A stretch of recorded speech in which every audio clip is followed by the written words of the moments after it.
Welcome to Study Loop.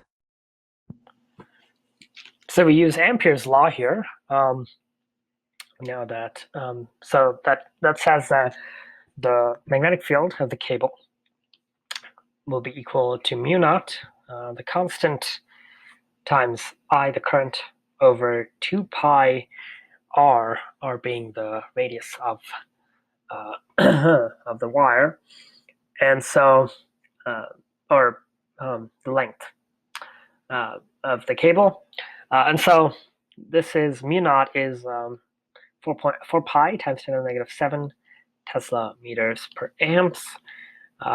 Current is 65 amps divided by 2 pi times length of the cable, which is 4.5 centimeters, 4.5 times 10 to the negative 2 meters, giving us, and so you can see meters cancel, amperes cancel, Teslas remain, so and yes, pi there cancels too. So you're left with 2.9 times 10 to the negative 4 Tesla for the cable's magnetic field strength. So to find how much stronger this is than the Earth's magnetic field, we take the ratio of the cable's magnetic field strength, which is 2.9 times 10 to the negative 4 Tesla, to the Earth's magnetic field strength, which is 5 times 10 to the negative 5 Tesla, giving us 5.77. So the cable is 5.77 times, a cable's magnetic field is 5.77 times as strong as the Earth's magnetic field.